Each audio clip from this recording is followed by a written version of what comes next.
नमस्कार, बहुत स्वागत है आपका। आप देख रहे हैं ग्रैंड थर्मास सन्मार्ग। शादीशुदा जो महिलाएं होती हैं उनके लिए सिंदूर का महत्व तो सबसे ज़्यादा है, शायद दुनिया की सबसे कीमती वस्तु है। और सिर पर लाल रंग का सिंदूर बहुत फबता भी है। वैसे महिलाओं के लिए सिंदूर हर गहने से बढ़कर है और सिंदूर के अलावा मंगलसूत्र भी उनके लिए मूल्यवान है। लेकिन महंगे महंगे आभूषण भी उनके लिए मंगलसूत्र के आगे कम ही है। पर आज हम आपके साथ सिंदूर की बातें करेंगे। देखिए, औरतों के लिए जो सिंदूर है, जो मंगलसूत्र है, वो खास महत्व रखता है। लेकिन आपको पता है कि जो सिंदूर महिलाएं लगाती हैं वो लगाने के तरीके हैं, उसके बारे में बहुत विस्तार से हमारे शास्त्रों में व्याख्यान है और उनसे जुड़ी हुई बहुत सारी शुभ बातें भी है। तो आज हम उन महिलाओं के लिए रिवाज और मान्यताओं को साझा करेंगे जिनको शायद कुछ बातों का पता नहीं है और जाने अनजाने आप कुछ गलतियां भी कर लेती हैं। तो सबसे पहली तो सिंदूर लगाने के पीछे एक खूबसूरत सी कहानी है। जो औरत बीच मांग में सिंदूर लगाती हैं और सिंदूर भी काफ़ी लंबा लगाती हैं, उनके पति की आयु भी लंबी होती है। इस वजह से सुग्रीव ने जो बाली थे बहुत मार खाई और किसी तरह अपनी जान बचाते हुए भगवान श्री राम के पास पहुंचा। लेकिन उन्होंने यह सवाल किया कि उन्होंने जो बाली हैं उनको क्यों नहीं मारा। जिस पर श्री राम ने कहा कि तुम्हारी और जो बाली है उनकी शक्ल एक जैसी है, इसलिए मैं भ्रमित हो गया और बार उनको नहीं मार सका। लेकिन यह पूरी सच्चाई नहीं थी, क्योंकि भगवान श्री राम किसी को पहचान ना सके ऐसा हो नहीं सकता, बल्कि उनकी दृष्टि से कोई बच ही नहीं सकता। इसके पीछे एक बात यह थी कि जब श्री राम बाली को मारने ही वाले थे तो उनकी नज़र अचानक बाली की पत्नी तारा की मांग पर पड़ी, जो कि सिंदूर से भरी हुई थी। इसलिए उन्होंने सिंदूर का सम्मान करते हुए बाली को तब नहीं मारा। लेकिन अगली बार जब उन्होंने पाया कि बाली की पत्नी स्नान कर रही है, तब वो मौका पाते ही बाली को मार देते हैं।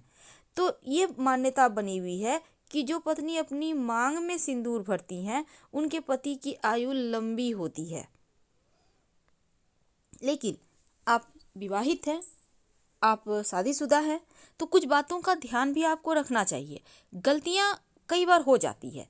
पहली बात, जो शादीशुदा महिलाएं हैं जब अपनी मांग में सिंदूर लगाती हैं तो आप देखिए, ये बात आपको ध्यान रखना है कि इससे आपका ही नहीं बल्कि आपके भाग्य से आपके पति का भी भाग्य जुड़ चुका है और आपके सिंदूर लगाने से कहीं ना कहीं उनका भाग्योदय भी होगा।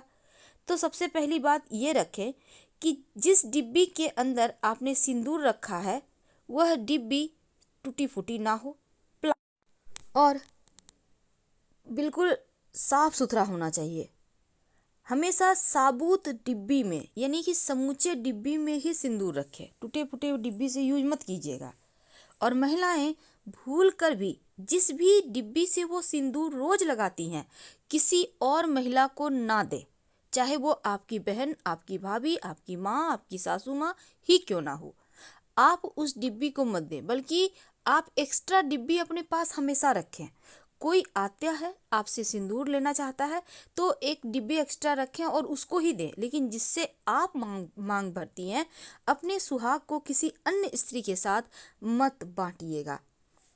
अब कई बार होता है कि आप पार्लर जाती हैं, आप ये ध्यान रखें कि सुहाग की जितनी भी सामग्री है दूसरी महिला से लगवा लीजिए, लेकिन जब आपके मांग भरने का समय आए तो सिंदूर किसी और से मत लगवाइए, बल्कि अपनी मांग खुद से भरें।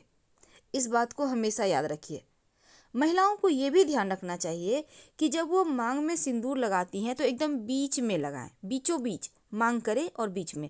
साइड मांग में सिंदूर मत लगाइए।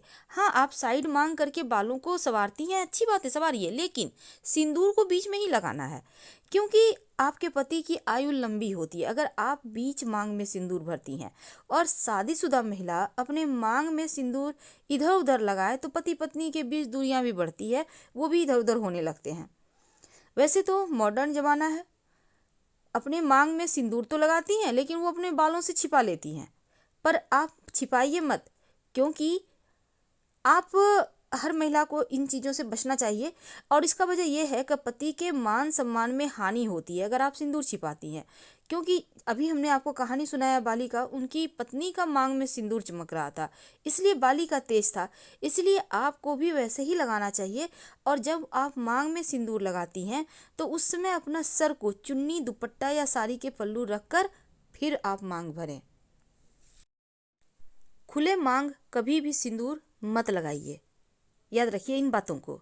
और दूसरी बात, जब आप सिंदूर लगाती हैं तो खड़े होकर मत लगाइए, बल्कि आप आराम से बैठ कर लगाएं। किसी स्टूल वगैरह पे बैठ जाए, कहीं भी जहाँ भी आपको बैठने का जगह है, और बैठकर आराम से लगाएं। कभी भी टूटे हुए आईना के सामने खड़े होकर या आप यूज करके मत लगाइए सिंदूर, ये गलत है। जीवन में मुश्किलें आएगी, तो टूटा फूटा हुआ आईना व्यवहार भी नहीं करना चाहिए, और टूटे हुए सिंदूर आईना के सामने लगाना भी नहीं चाहिए। तो ये तो थी कि कैसे आप अपनी मांग भरें कि आपकी मुश्किलें कम हो। लेकिन अब दूसरी बात देखिए, कई बार हम, जैसे कि आपके पास सिंदूरा होगा जिससे आपकी शादी हुई है, उस सिंदूरा से भी सिंदूर किसी को नहीं लगाना चाहिए। लेकिन अगर किसी बड़े पर्व में ऐसा रिवाज है, कई बार होता है कि जैसे छठ महापर्व होता है, जो व्रती होती है उनके सिंदूरा से सबको लगा दिया जाता है सिंदूर आशीर्वाद पाने। पर ऐसा मत कीजिए, आप अलग से सिंदूर खरीद कर रख सकती हैं। पर आज हम बात कर रहे हैं सिंदूर की दानी में ऐसा क्या रखें कि आपका जीवन में परेशानियां कम हो और पति का भाग्योदय हो। देखिए, सिंदूर दानी में एक गोमती चक्र रख लें तो पति पत्नी में प्रेम बढ़ता है, लड़ाई झगड़े नहीं होते। लेकिन अगर एक छोटी सी चांदी का सिक्का रख लें, जिससे जिससे आप सिंदूर लगाती हैं, यूज करती हैं, तो उससे क्या होगा, तमाम तरह की तंत्र मंत्र बाधा सब समाप्त हो जाएगी। क्योंकि चांदी हमेशा शुभता बढ़ाता है।